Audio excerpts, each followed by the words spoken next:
Hey. Yeah.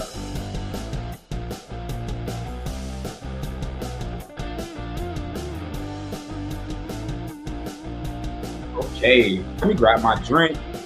Yeah.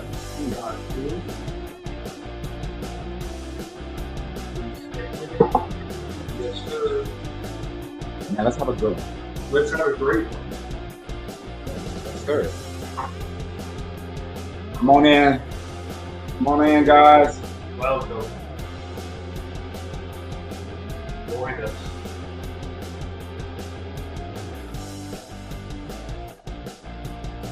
We're going in about 20 seconds.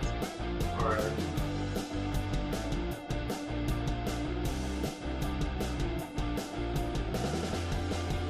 Let's do it.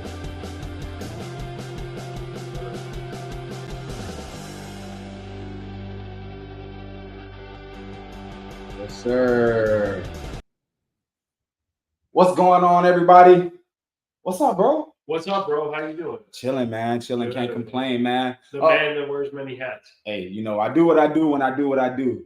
Because I got to do it at some point. If I don't do it, who's going to do it, right? Yeah. So, hey, man, happy Tuesday to everybody, to all our Sportaholics out there. Welcome to the last call with the Sportaholics. I'm the host, Russ. That's my guy. He's the expert, Peyton. And we're going to have a good show today, man. We got a great show lined up for you guys. Oh, absolutely. I'm excited for it. I'm pumped, ready to get into it. Yeah, just so you guys know what we got coming ahead, man. We got our drunk dial hotline coming up. We got our penalty shots coming up. We got shots fired. And we also got our MVP on tap as well, man. So we got a lot of content for you guys today. So sit back, relax. If you haven't already, feel free, pour one up. All right. And then after you pour one up, I need y'all to do me a big favor. I need y'all to go to Instagram, YouTube, wherever your viewing pleasures take you. Go ahead and smash that subscribe button. Go ahead and smash that follow button. Leave a comment below. Let us know that you're engaged in the conversation, and let us know your thoughts, man. On this episode, we wrap up last week's content or weekend in sports, and we also look ahead a little bit. We take a small peek ahead and into the games that's coming up this next weekend. So for sure, take a couple of shots in our shots fired segment.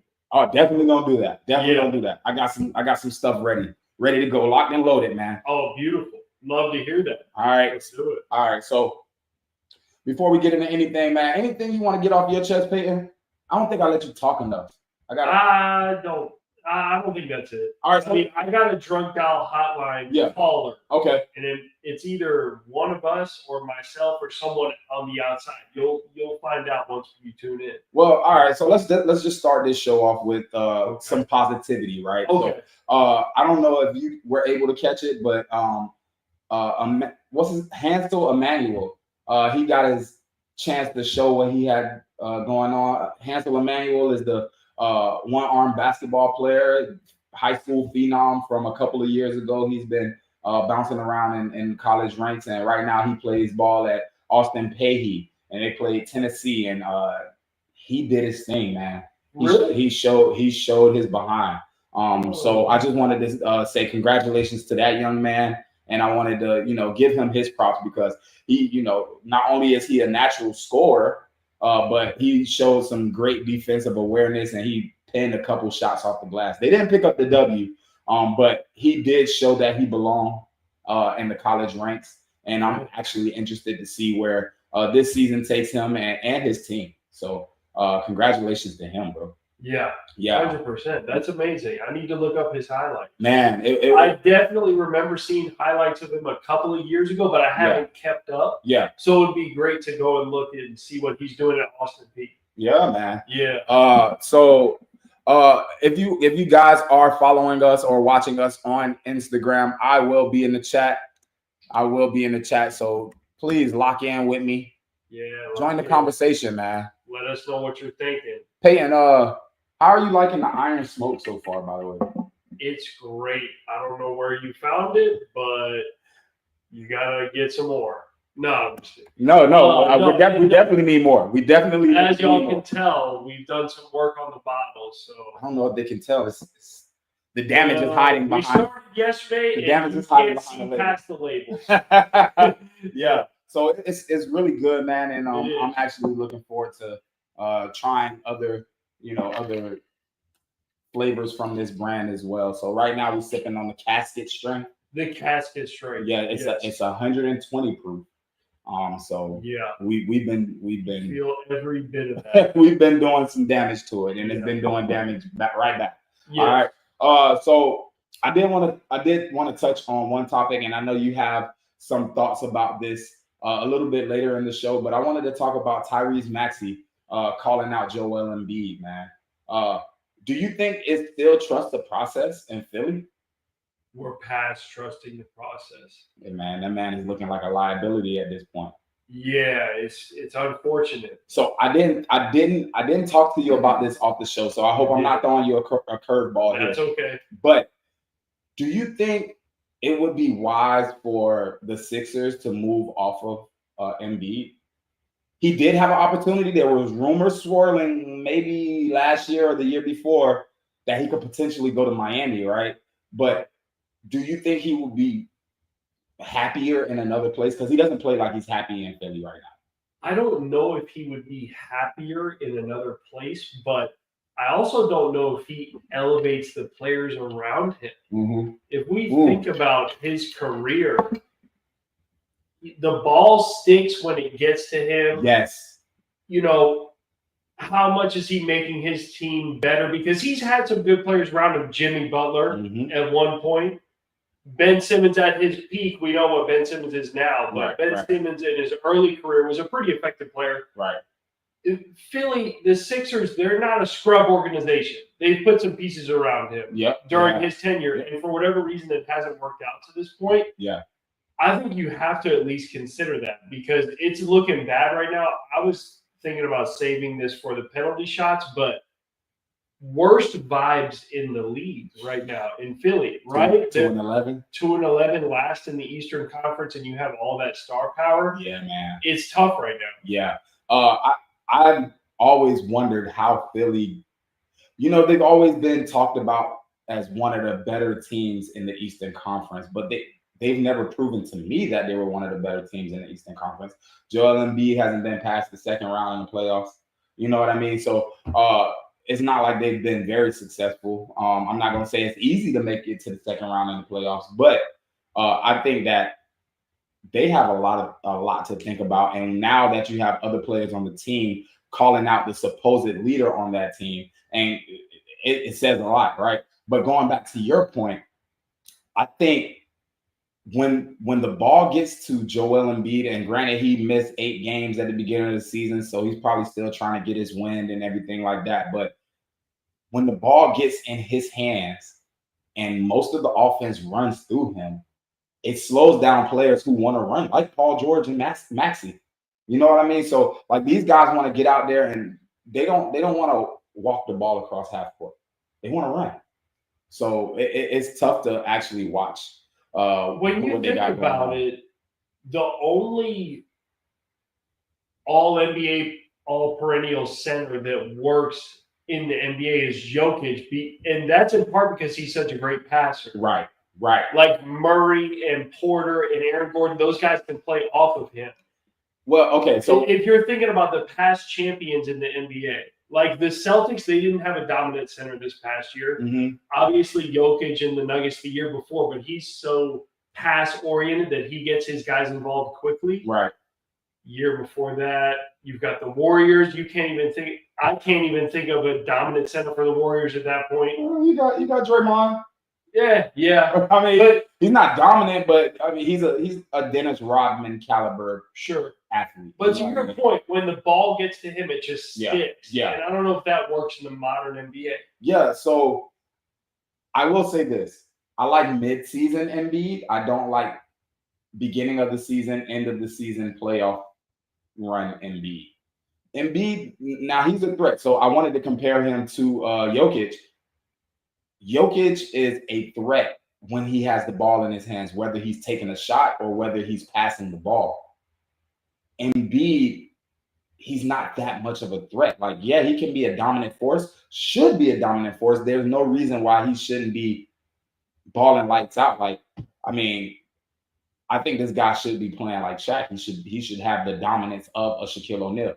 A little bit less athleticism than Shaq, but I mean, I think those are things that he need to work on. But he's, off the court bullying reporters and stuff like that. If you're gonna bully reporters off the court, you got to show up to the game and do the same thing on the court. Bully some other centers. Like, come on, bro. You know what I mean? So, all right, I didn't want to make that a long, drawn out conversation. No, I just thought it was like noteworthy to see that. Absolutely. It's the Sixers. They have one of the best odds to represent the Eastern Conference this year, and they're 2-11. Yeah. You gotta bring it up. Now, hopefully they change it. And I'm not a huge Sixers fan, but they brought in Paul George, and I think Tyrese Maxey is a stud. So for him to be calling out Joel Embiid, it says a lot. So it does. We're gonna see what happens with them because it's obviously too early on in the season to start looking at the playoff predictions, the standings, and things of that nature. But they are 2-11. So if we get to Christmas time and they haven't improved in the standings, you start thinking, wow,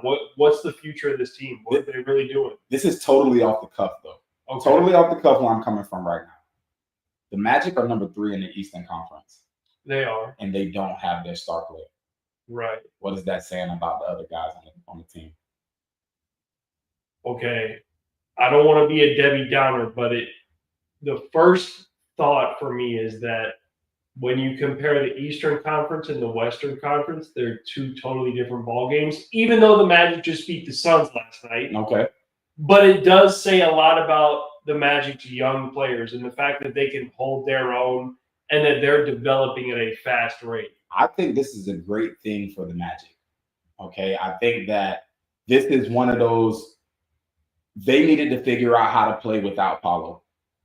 Because when Paolo's on the court, he's so dominant, a lot of players are just, they're not standing around like, you got Franz that gets active. You got Jalen Suggs, who's hit or miss. I'm not going to lie to you. Like he's a bit hit or miss. Anthony Black, he's coming into his own. Yeah. I do see the positive upside with Anthony Black. He's been doing his thing. He's been balling out.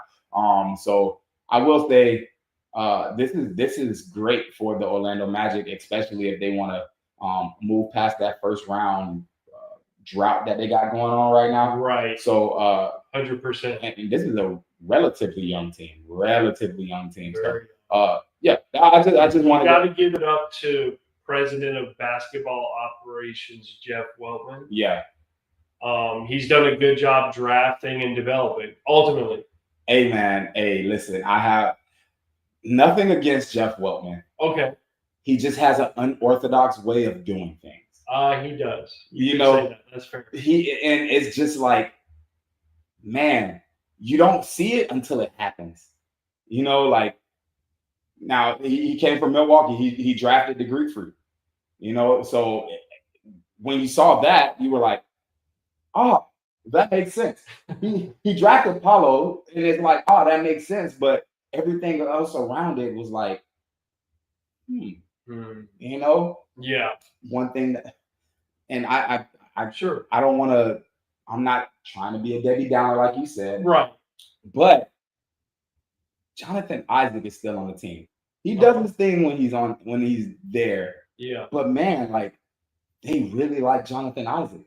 Yeah. Like they really like him. Like 2 blown out knees.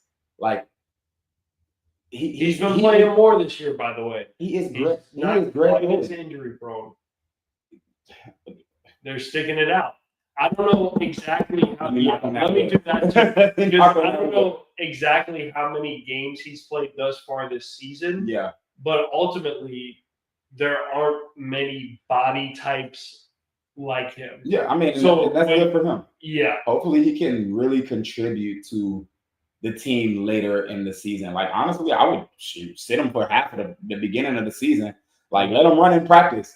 Like make sure your wind is up. Make sure you're in shape. Run in practice. We don't need you playing in no games right now. Like just make sure that corner 3 is always hitting. He's very consistent on that corner 3. So make sure you can do that. Get that defense right. Move them feet. But 100%. All right, bro. Let's go ahead and get into the segments, man. All right. Let's go ahead and get into the segments. We've done enough BS.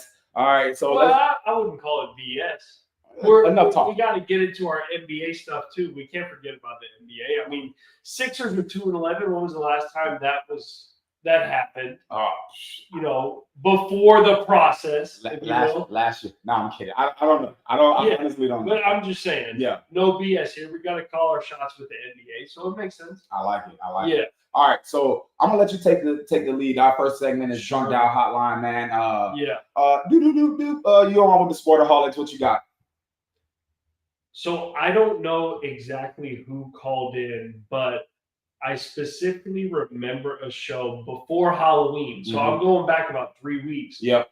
And man, you kind of made me sad because you said, well, I don't know how often we're right. We get a lot of stuff wrong. And I'm like, did someone come to you and say that? Or did that come from you? Peyton's calling in about me. My co-host is calling in about me. Oh, so that was you.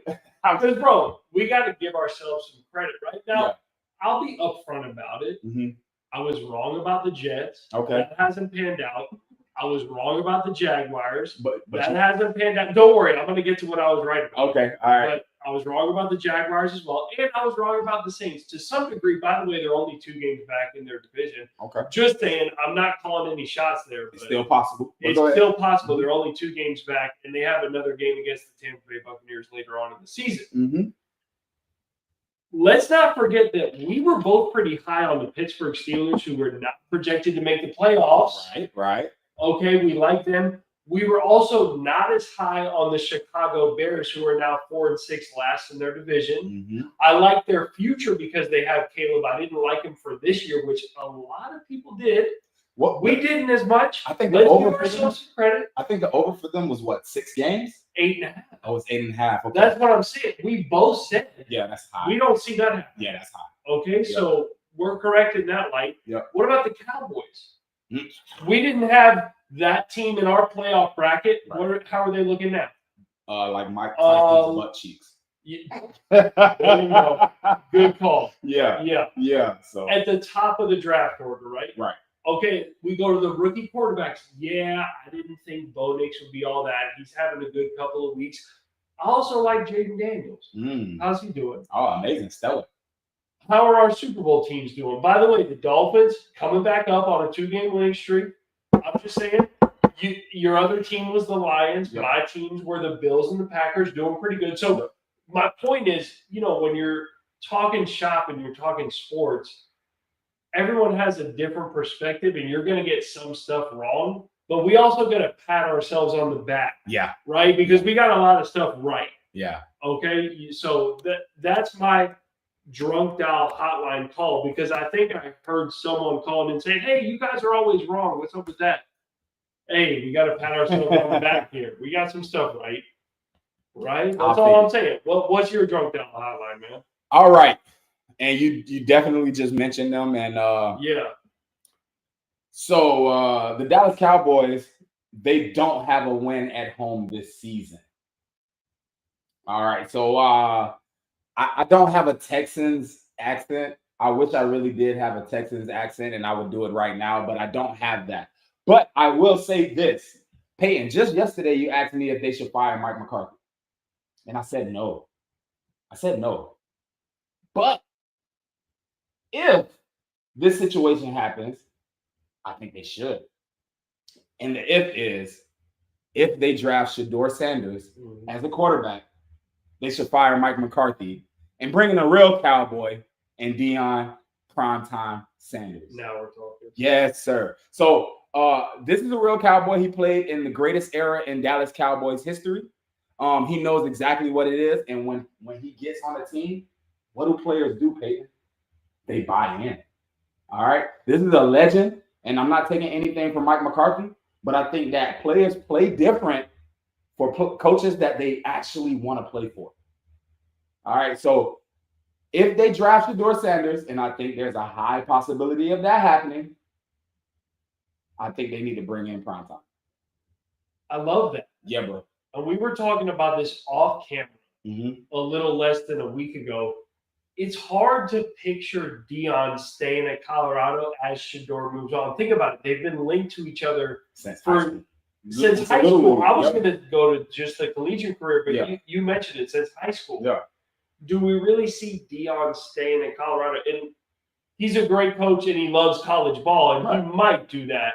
But if the cards fall where they may, and that scenario plays out, I could totally see that as a real possibility. So I will say this, as a dad, right? I don't know how long I would want to coach my son. I don't know how long I would want to coach my son. At some point, you gotta clip the wings. So I can see him still being in Colorado, especially if the tables don't, turn in his favor in Dallas. If the Cowboys have the 5th pick, no matter what it is, right? Yeah. I don't know what, there's a whole bunch of negotiations that have to happen in order for both of them to be in Dallas at the same time. Sure. Right. So no telling, you still got to go through Jerry Jones, right? You still got to go through Jerry Jones. It's not like Jerry Jones just, when it comes to Dak, he's just handing out contracts. But it's not like Jerry Jones is just handing out contracts. But I think that Deion could still have a future in Colorado if that's what he wants. Yeah. So that's really all I have to say on that. Okay. I can definitely see him still be it, because it's not like he has one son coming out this year. He has 2 kids coming out this year. Yeah. And they're going to be in 2 different places. He can't coach them both. That's a good point. So it's like, all right, well, why would I do this to my other son and, choose my quarterback and just go with him? Yeah. They can't do that. They got 2 quarterbacks. So who? I was thinking about Atlanta. Yeah, they got Penix in the wings. Yeah. So this is off the cuff, but in the 2023 draft, we saw C.J. Stroud get picked 2nd. How are the Texans looking now? Pretty good. Yeah, they're quarterback on a rookie deal. Mm-hmm. You can't ask for nothing more. The next year, we see the Commanders get Jaden Daniels. How are they looking this year? Oh, they're looking real good. They're looking damn good. Okay. Mm-hmm.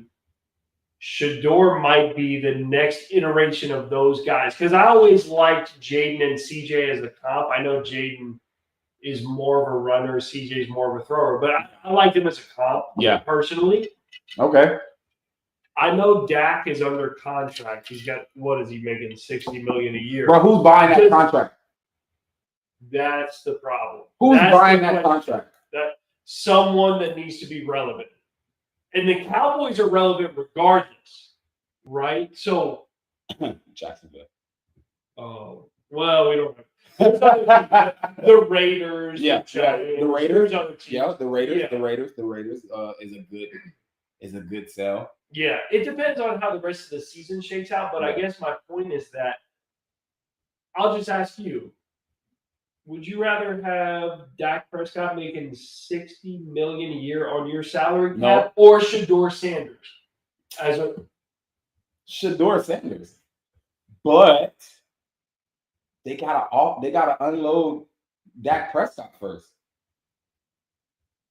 I'm sure there's a team that needs to be. They're gonna have to. That needs to be viable at the quarterback position. In order for that to happen, and I think that's why Jerry's standing on his laurels, right?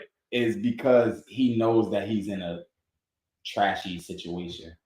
I think that. And who put himself in that situation? He did. I mean, he did. Bingo. He's the owner. He makes all the decisions. Like, he's made that very clear. I didn't mean to cut you off, but no, he's made that very clear. But I think there's gonna have to be some restructuring of that contract if he really wants to unload him. Yeah, probably. If he doesn't, then I don't even see the Raiders buying that contract. I don't see the Raiders buying that contract. I'll draft me a quarterback before I buy that contract. $60 million. We're just sitting here like, what do you do with $60 million for a quarterback who just had season-ending surgery? Right. By the way, what was this? His 8th or 9th season? How many playoff wins? Get the hell out of here. I'm just saying. Man. And I don't like to do that where you go to how many the quarterback's win stat, but you got to. You kind of part of you have to. Yeah, you have to, bro. Like, there's no ifs, ands, or buts around it. Like, as great as Josh Allen is, how many second round, third round victories does he have? Like that that right there is the difference. solidifies your greatness. Yeah. So if you don't have that, then you have. I love that you brought it up because it's an interesting question, and it's going to be interesting moving forward to see where the Cowboys finish. That's all we can say about it at this point, but yeah. Right? I mean, I think they finished where they at right now, actually. Which would be in the garbage can. So that's a top 3 pick. For sure. So they're in the sweepstakes. Shador said it's almost like it was primed for this to happen. It was almost like this was primed for this to happen. Like, it's crazy. Yeah. All right, moving on, man. Shots fired, bro. Shots fired. All right. Pitt goes in and handles business in Cleveland. This weekend coming up. Okay, that's what you like? Yes. Yeah, I like that. So Pittsburgh, they continued their streak. They took on Baltimore last week and handled one of the best teams in the NFL. And they shut down that offense. Defense looking damn good, Peyton. Yeah. I like the Steelers just because I like the Steelers. But Mike Tomlin out here coaching like he got a point to prove. Like, Mike Tomlin, I don't know his background that well, but he coached like he's been in the Army. Like, he looked like a military man. Like, very disciplined team, and they play to win the game. They kind of play like the best team in the NFL right now, the Kansas City Chiefs. Now, they don't play as loose as the Kansas City Chiefs. This is why I say he coaches like a military man, because their play style is so buttoned up, right? Kansas City, when you watch them, they're frenetic. You know what I mean? Like, they just out there playing loose. Yeah. But the Pittsburgh Steelers, their defense, they're going to go straight at you. Their offense, they're going to try to go straight through you. Yeah. So it's a good point. Man. So, yeah, I think that Pittsburgh continues their streak that they're on right now, and they win another game here versus Cleveland. On Thursday. Yep. Nice. Yep. I love that. Prime time here. Yeah. Yes, sir.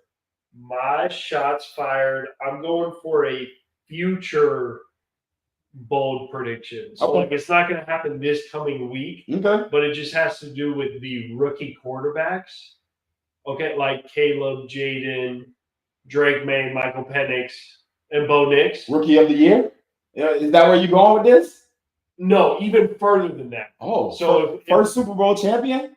Maybe so. Okay. Like, if we're just looking back 2 or 3 years from now, my point is that I think all of the rookie quarterbacks were drafted in the order that they should have been drafted in, even at the top. Okay. As successful as Jaden has been, I think Caleb is overall a better prospect, and I think he showed his skills and put his skills on display against the Packers. And as good as Bo Nix has been, I'm still holding out on that hope. But Sean Payton might be the elixir anyway. He might just be the elixir to the point where he could take a bunch of different quarterbacks and put them on a winning playoff team. I don't know what to do with him. Do you think Sean Payton can turn me into a great quarterback? Okay, you're a great quarterback regardless. a good quarterback. Do you think he can make me a good quarterback? Give me 3 years. You think I still got it? Yeah. I'm not going to tell you how old I'll be in 3 years, but whatever. Hey, you could be starting center just like that. It would work out. That would be awesome. If I could get 2 plays in the NFL and get that 2-game contract. Yeah. Make my plays 1 game apiece. Okay. Right? So, like, I got 2 plays in me, but for 2 games.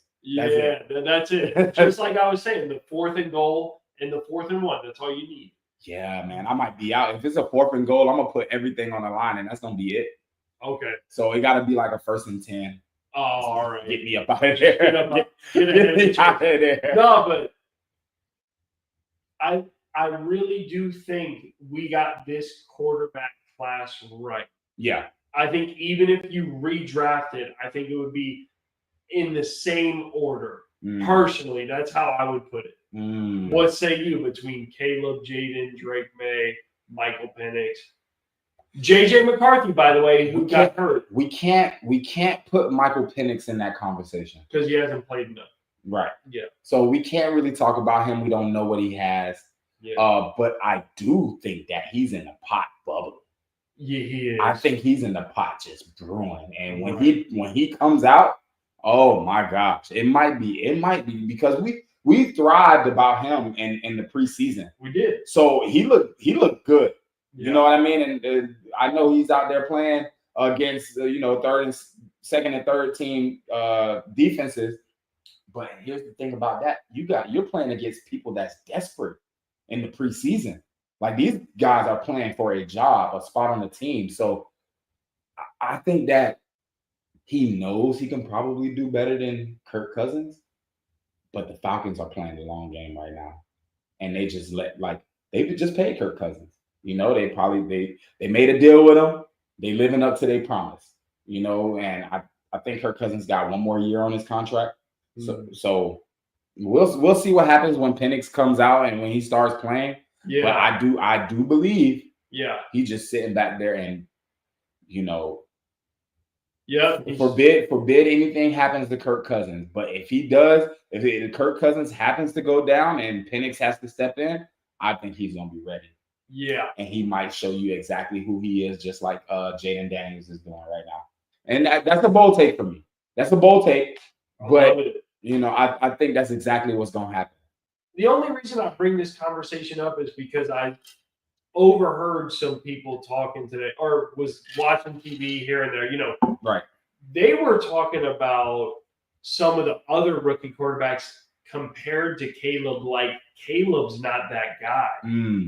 When after watching him against the Packers, I was really impressed. Yeah. So I think when it's all said and done, Caleb's in an unfortunate situation to some degree because he got drafted by the Bears and they've never had a successful quarterback. Right. But as a prospect, I still believe he should have been the top pick. So that's where I'm sitting there today.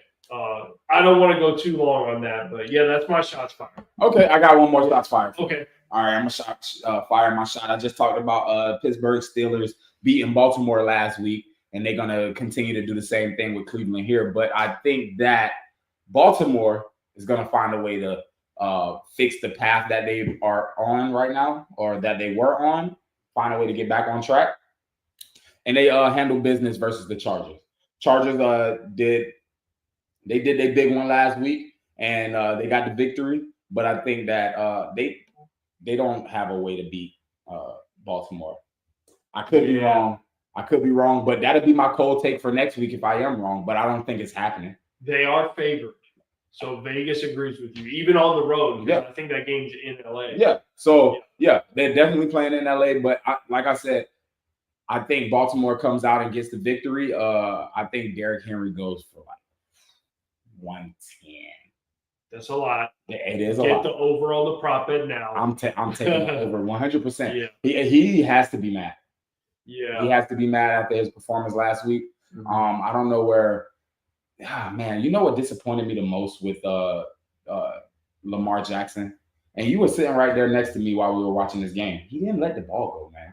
He wasn't firing at all. Yeah, like he was really thinking a lot in that game, and I don't know why. Maybe everything was covered. We don't have the all 22, so it's hard to really see it. But man, it looked like he was hesitant to some degree. I don't know why. Like this man, he plays a lot looser than he played last game. So we'll see. But that's my second shot fire, man. Okay, I like that.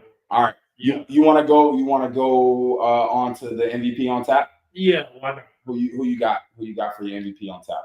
Yeah, my MVP on tap this week is Tua Tagovailoa. Oh. Yeah, for the Dolphins, because we remember how the Dolphins were looking while Tua was hurt. And now that he's back, they've been playing a lot better. And, there's a lot of credit that goes to Mike McDaniel as well, because when they lost to the Bills, when they were 2-5 and fell to 2-6, yeah, I thought that might be the nail in the coffin. No, they went to LA, they won, they came back home, they took care of business against the Raiders. Yeah. You got to give them credit. And Tua is that important because we saw what their offense was like without him. He's my MVP on tap right now. I don't be trying to talk about the Dolphins that much, right? But what I will say is with with Tua, they should have won quite a few games. They should have beat Arizona, and they definitely should have beat the Bills.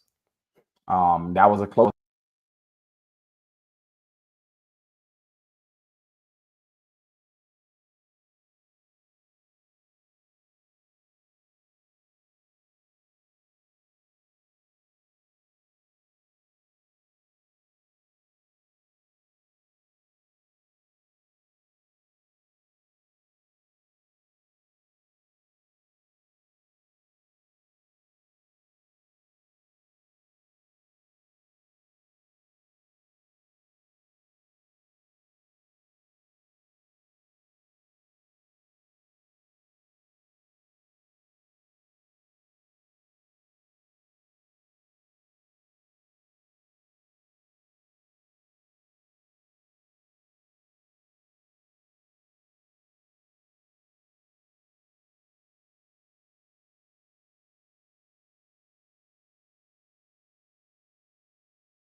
That's all I'm saying. That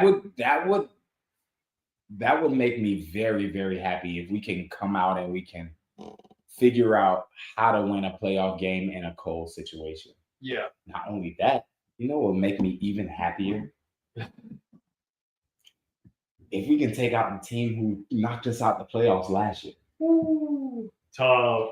That's a tall task. That is a very tall task, Yeah. especially with the defense we got going on this year. No, I hear you though. Okay. I know that would make you happy. So that's not a false statement. All right, I'm gonna leave that. I'm gonna leave that alone. I'm gonna leave that alone. All right. Well, I gotta give you my penalty shot. No, my MVP on tap. Oh yes, your MVP on tap. All right. So I'm sorry. You know, like you said before, I'm working. Yeah, I'm multiple hats. Multiple hats here. Guys, I do apologize. I know the microphone probably went out a little bit in the show, and the audio's probably been a little bit funky. So I do apologize about that. But yeah, we back. We good now. We're good. All right. So it's not you. It's not you. It's my bad. It's technical error over here, and I'm working through that. But with that being said, I'm gonna stay where I was at in my last penalty shot with the Pittsburgh Steelers. My MVP on tap is Mike Tomlin, man. For that stout defense, man. I didn't expect them to go into Baltimore, and Baltimore was in Pittsburgh, but I didn't expect them to go against Baltimore and do what they did. Like, you know, we had this conversation before the game even started. I expected Baltimore to win, and they shut them down. You know, they shut that offense down. The offense who's been running through people left and right. So I'm not going to make this a long drawn out conversation. But this is a team that I raved about all season in the Ravens, and they had them out there looking regular. So that's all. Props to Mike Tomlin. Props to Mike Tomlin. Like, he's a defensive-minded coach. Right. If they can't score, they can't win. That's his mindset. So big ups to him. All right. Yeah. Let's go ahead and move on to our last segment of the day, man. Yeah. Let's get up out of here, right? We got penalty shots. I'll let you take it over because my penalty shot was directed at the 76ers. We already talked about them at length. Yeah. So you go ahead and take your penalty shot. All right. Man, my penalty shot goes out to Netflix. Yeah. My penalty shot goes out to Netflix because nobody wanted to see Mike Tyson's butt. All right, they got to do better. They got to do better. Nobody wanted to see Grandpa ass. That's just meme central. Oh my gosh, man. Yeah. So, we talked about briefly yesterday with Netflix and their streams and so on and so forth, and they really have to tighten it up. And I know live television is very unpredictable, but man, y'all can't have high school kids out there filming these things, man. You got to know exactly what's going on. Why would you let Mike Tyson walk away from a camera and you know he got on a jockstrap, bro? That don't make no sense. I was caught off guard, bro. I mean, good Lord. I did not see that coming. Not only you. Not everybody. Everybody. Yeah. Everybody. Yeah, I don't know why I said I should have just spoke for all of us. Yes. Hey. Was it you that showed me the meme of Dallas Cowboys? No, it was the Jets. Oh, it was the Jets. It was the Jets. Well, it might as well be both of them. Just put each logo on one. It could have been both teams on each butt cheek, man, because they both are ass together. Yeah, so for real. Yeah, man. That's my first penalty shot. My first penalty shot goes out to Netflix, man. Y'all gotta they gotta tighten up. Tighten up. Yeah. All right, what you got? Oh, I already said the Sixers. The Sixers. So you can go ahead to your second one, man. All right. So my next penalty shot goes out to the Detroit Lions. All right. Oh, damn. Yeah, I'm mad at the Detroit Lions because they played with their food. And they probably got one of the worst beats of all time. I think we say this every weekend when it comes to beats, right? Yeah.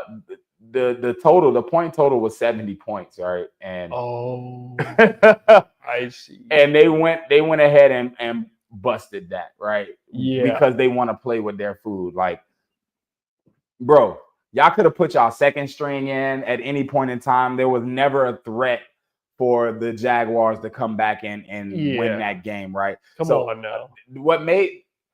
What they made me think of was when I was in elementary school, I used to take the chocolate milk, right? Because I never got the white milk. I would take the chocolate milk and I would just pour it. Like I would eat maybe like they had the little corn dogs. I would probably eat those, put some ketchup on it.